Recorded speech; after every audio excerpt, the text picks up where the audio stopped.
తెలంగాణ రాష్ట్రంలో సర్పంచ్ల పదవీ కాలం ముగిసింది. స్పెషల్ ఆఫీసర్ల పాలన విధించాలని చెప్పి రాష్ట్ర ప్రభుత్వం నిర్ణయం తీసుకుంది. కానీ సర్పంచ్లు మాత్రం ఎలక్షన్ షెడ్యూల్ వచ్చే వరకు తమనే సర్పంచ్లుగా కొనసాగించాలని, లేదంటే అట్లీస్ట్ తమ పెండింగ్‌లో ఉన్నటువంటి బిల్లులను క్లియర్ చేసే వరకైనా తమనే సర్పంచ్‌లుగా కొనసాగించాలని చెప్పి పట్టుబడుతున్నట్లుగా తెలుస్తా ఉంది. దీనికోసం స్పెషల్ ఆఫీసర్ల నియామకంపై హైకోర్టును ఆశ్రయించి స్టే కూడా విధించాలని చెప్పి హైకోర్టును కోరడం జరిగింది. కానీ హైకోర్టు మాత్రం దీన్ని కొట్టిపడేసింది. ఈ స్టేను నిరాకరించింది. సో సర్పంచ్‌ల భవిష్యత్ కార్యాచరణ ఏంటిది? వాళ్ళు ఎట్లాంటి నిర్ణయాలు తీసుకోబోతా ఉన్నారు? వాళ్ళ పరిస్థితులేంటి? వాళ్ళ ఇబ్బందులేంటి అనేటిది ఒకసారి మనం ఒక సర్పంచ్ గారిని ఆ లైన్‌లోకి తీసుకొని అడిగి తెలుసుకునే ప్రయత్నం చేద్దాం. జై జై రామ సియ. హలో. హలో అన్న నమస్తే. నమస్కారం. బాగున్నారా నరేష్ గారు? బాగున్నాను. బాగున్నారా మీరు? బాగున్నాం. అన్న చెప్పండి, సర్పంచ్ల పదవి కాలం ముగిసింది నిన్నటితో.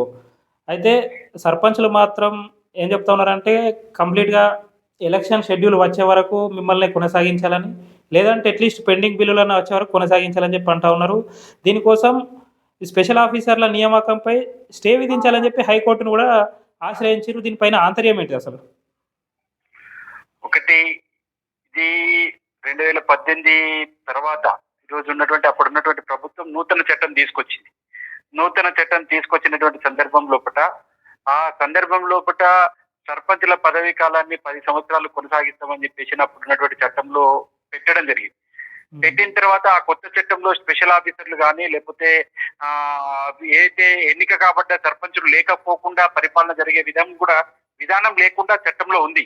ఈ స్పెషల్ ఆఫీసర్లు అనే పదము నూతన గ్రామ పంచాయతీ చట్టంలో ఎక్కడ కూడా పొందుపరచబడలేదు. కాబట్టి ఇది అనైతికంగా ప్రభుత్వము స్పెషల్ ఆఫీసర్లను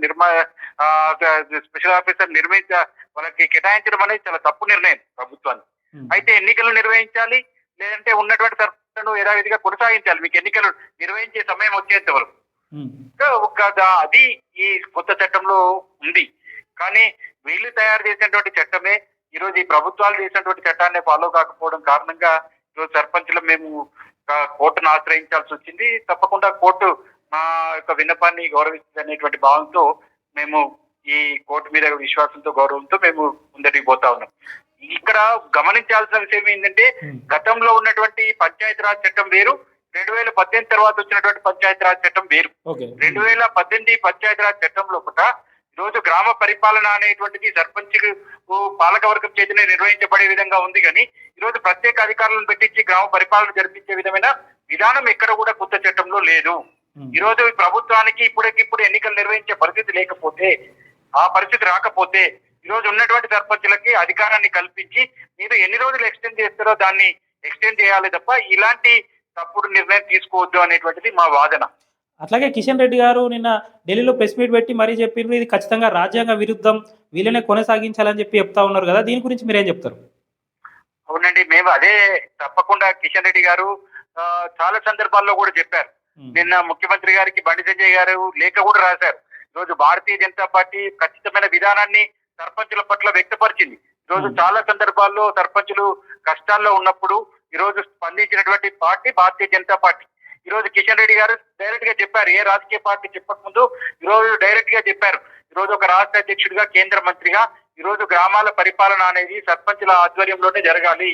ఈ రోజు మీరు ఎన్నికలు నిర్వహించలేకపోతే మీరు వారికి ఇన్ఛార్జి పరిపాలన అందించండి తప్ప స్పెషల్ ఆఫీసర్లను ఏర్పాటు చేయొద్దని చెప్పేసి అని వారు గంటాపదంగా ఈరోజు పత్రికా విలేకరుల ముందు చెప్పారు.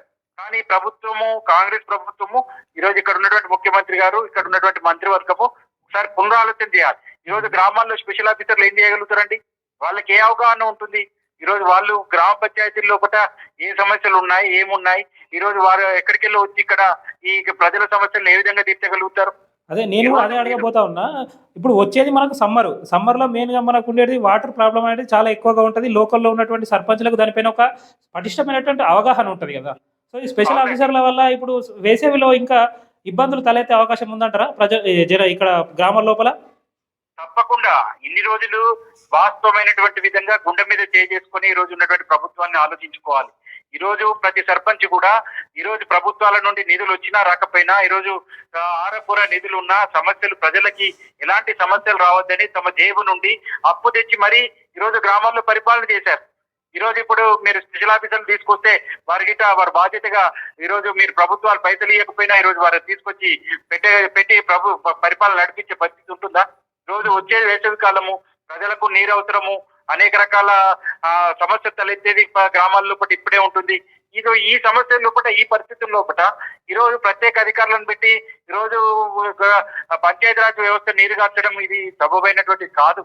ఇది పూర్తిగా ఇది పంచాయతీరాజ్ గాని ఈ రోజు గ్రామ పరిపాలనను, గ్రామ స్వపరిపాలనను ఈ రోజు నిర్వీర్యం చేయడానికే ఈ ప్రభుత్వము ఈ రకమైనటువంటి పరిపాలన, ఈ రకమైన స్పెషల్ ఆఫీసర్లు తీసుకుందని చెప్పి మేము భావిస్తా ఉన్నాం. ఇప్పుడు మూడవ తేదీన సీతక్క గారు, పంచాయతీరాజ్ శాఖ మినిస్టర్ సీతక్క గారు ఒక సమావేశం ఏర్పాటు చేయబోతా ఉన్నట్లుగా తెలుస్తా ఉన్నది. అందులో పటిష్టమైనటువంటి ఒక విధానాన్ని తీసుకుపోతా ఉన్నట్లుగా తెలుస్తా ఉన్నది స్పెషల్ ఆఫీసర్ల పైన. ఒకవేళ మీకు స్పెషల్ ఆఫీసర్లనే కొనసాగించినట్లయితే మీరు తర్వాత ఎట్లాంటి చర్యలు తీసుకుపోతా ఉన్నారు, ఎట్లాంటి ప్రణాళికలతో ముందుకు వెళ్ళాలనే ఆలోచనలో ఉన్నారు సర్పంచ్లందరూ కూడా? తప్పకుండా మేము గతంలో ముఖ్యమంత్రి గారిని కలిసి కూడా విన్నవించాము. తర్వాత గౌరవ మంత్రి సీతక్క గారిని కూడా కలిసి మా సర్పంచ్ సంఘం నుంచి వారికి విన్నవించుకున్నాం. ఈ రోజు ప్రతిపక్ష పార్టీలన్నీ కూడా ఈ రోజు సర్పంచులకే అధికారాన్ని ఇవ్వాలని చెప్పేసి చెప్తూనే ఉన్నారు. ఈ రోజు అయినా ఈ ప్రభుత్వం ఒకవేళ ప్రత్యేక అధికారులకు ఇవ్వాలని అనుకున్నప్పుడు ఇయ్యడం లోపల ఇస్తా అనుకుంటే గ్రామాల్లో ఖచ్చితమైనటువంటి విధంగా మీరు మీ మేనిఫెస్టోలో కూడా సర్పంచులు, ఉప సర్పంచులు, వార్డు మెంబర్ల మీద మీరు ఏ రకమైన పద్ధతిని కొనసాగిస్తామనేటువంటి ఒక మేనిఫెస్టోలో మీరు విధానపరుచుకున్నారు. ఈరోజు మొట్టమొదలు చాలా రకాల ఎన్నికలు ఉన్నాయి. ఈ రోజు మీరు మీ విధానాన్ని మీ మేనిఫెస్టో పెట్టిన దాన్ని కూడా మీరు తుంగలో తొక్కి ముందుకు పోతే ఈ రోజు మేము సర్పంచులుగా గౌరవించడం తప్ప వేరే చేయడం లేదు. కాకపోతే ఈ రోజు గౌరవ సర్పంచులు గ్రామాల్లో 12,100 గ్రామాల్లో రాష్ట్రంలో ఉన్నటువంటి 12,000 గ్రామ పంచాయతీల్లో అందరూ అప్పుల్లో కూరుకుపోయి ఉన్నారు. ఈ రోజు చాలా క్లిష్ట పరిస్థితుల్లో సర్పంచులు ఇబ్బందులు ఎదుర్కొని ఈ రోజు ధన వ్యయంగా ఖర్చు పెట్టి ఈ రోజు ఆర్థికంగా నష్టపోయి అందరూ కూడా గ్రామాన్ని ఈ రోజు స్వచ్ఛత వైపు తీసుకెళ్లారు, అభివృద్ధి వైపు తీసుకెళ్లారు. వారి బిల్లులన్నా, పెండింగ్ లో ఉన్న బిల్లులన్నా మీరు విడుదల చేయండి మొదలు. ఆ తర్వాత మీరు ప్రత్యేక అధికారులకు ఎలాంటి అధికారాలు ఇస్తారు, వారికి ఎలాంటి నిర్ణయాలు అప్పచెప్తారు అనేది మీరు తర్వాత నిర్ణయం తీసుకోండి. ఫస్ట్ మేము అడుగుతా ఉన్నాం ప్రభుత్వాన్ని, ఈరోజు గౌరవ మంత్రి సీతక్క గారిని కూడా అడుగుతా ఉన్నాం. మేడం గారు, మీరు గ్రామ పంచాయతీల పట్ల మీకు ఉన్నటువంటి గ్రామ సర్పంచులు ఎదుర్కొంటున్నటువంటి సమస్యలు ఏవైతున్నాయో వాటికి నిధులు విడుదల చేయండి.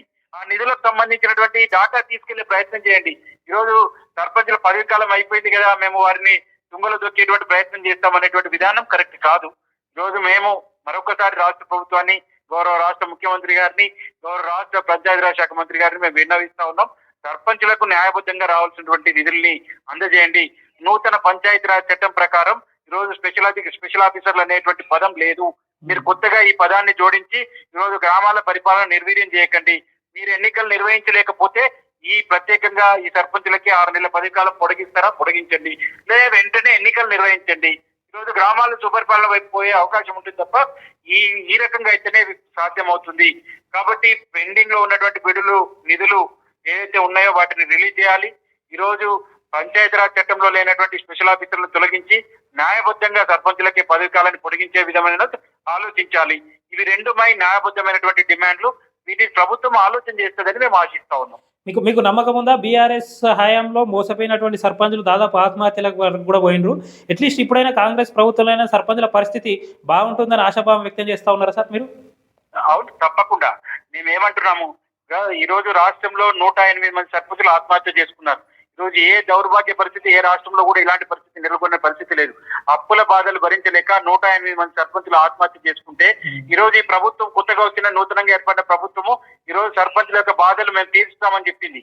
ఈ రోజు తీర్చామని చెప్పి మీరు అధికారంలోకి వచ్చిన తర్వాత అప్పుడు ఉన్నటువంటి బీఆర్ఎస్ పార్టీ చేసిన విధానానికి మీరు కూడా అదే రకమైనటువంటి పద్ధతిలో వేస్తే ఏ రకంగా దాన్ని స్వీకరిస్తారు సర్పంచులు? ఈ రోజు మీరు కనీసం ఆ ప్రభుత్వం నిధులు ఇయ్యక ఇబ్బందులు పెట్టి సర్పంచుల ఆత్మహత్యకు కారణమైనప్పుడు మీరు అధికారంలోకి వచ్చిన తర్వాత కనీసం మీరైనా నిధులు విడుదల చేసేటువంటి ప్రయత్నం చేయడం, లేదంటే ఈ రోజు 6,800 కోట్ల రూపాయల బకాయిలు పెండింగ్ ఉన్నాయి ఈ రోజు రాష్ట్రంలో. ఈ రోజు గత 18 నెలల నుండి గ్రామ పంచాయతీలకి రాష్ట్రం కేటాయించాల్సినటువంటి నిధులు, ఏదైతే స్టేట్ ఫైనాన్స్ కార్పొరేషన్ నిధులు రాకుండా ఉన్నాయి. వీటన్నిటిని విడుదల చేస్తే సర్పంచులు హ్యాపీగా 5 సంవత్సరాలు ప్రజలకు సేవ చేశాము, ఈరోజు వారికి కష్టమైన నష్టమైన భరించి అన్ని రకాలుగా ముందటికి పోయినాము. ఈరోజు ఈ కష్టాల్లో ఉన్నటువంటి పరిస్థితుల్లో కూడా కాంగ్రెస్ ప్రభుత్వం వచ్చిన తర్వాత గౌరవ రాష్ట్ర ముఖ్యమంత్రి గారు నిధులు విడుదల చేయడం వల్ల మేము అప్పులో నుంచి బయటపడ్డామని సంతోషపడతాం. కాబట్టి ఈ రకంగానైనా ఆలోచించాలి ప్రభుత్వం అనేది మా యొక్క ప్రధానమైనటువంటి డిమాండ్. ఓకే అన్న, థ్యాంక్ యూ వెరీ మచ్. ఇప్పటికైనా పల్లెకు ప్రథమ పౌరుగా ఉన్నటువంటి సర్పంచ్ల యొక్క బాధలను తెలుసుకొని మీ అందరికి కూడా న్యాయం చేయాలి, చేస్తుందని చెప్పి కూడా ఆశాభావం వ్యక్తం చేస్తున్నాం. థ్యాంక్ యూ అన్న, thank you very much for your time. ధన్యవాదాలు. చూసింది కదా, దేశంలో ఎక్కడ లేని విధంగా తెలంగాణ రాష్ట్రంలో సర్పంచుల పరిస్థితి చాలా అధ్వానంగా ఉన్నది. ఇన్ని రోజుల లోపల అప్పో చేసి గ్రామాలను డెవలప్ చేస్తే ఇప్పటి వరకు కూడా బిల్లులు రాక చాలా మంది సర్పంచులు ఆత్మహత్యలు చేసుకున్నటువంటి పరిస్థితి తెలంగాణలో ఉన్నది. ఇప్పుడు మళ్ళీ ఎలక్షన్స్ వచ్చేదాకా వీళ్ళని కంటిన్యూ చేయక అట్లీస్ట్ పెండింగ్లో ఉన్నటువంటి బిల్లులైనా క్లియర్ చేయాలని చెప్పి రాష్ట్ర ప్రభుత్వాన్ని మేము డిమాండ్ చేస్తూ ఉన్నాం సర్పంచ్ల తరఫున. ఖచ్చితంగా వీళ్ళది న్యాయమైనటువంటి కోరిక, వీళ్లకు న్యాయం చేయాల్సినటువంటి బాధ్యత రాష్ట్ర ప్రభుత్వం పైన ఉంది.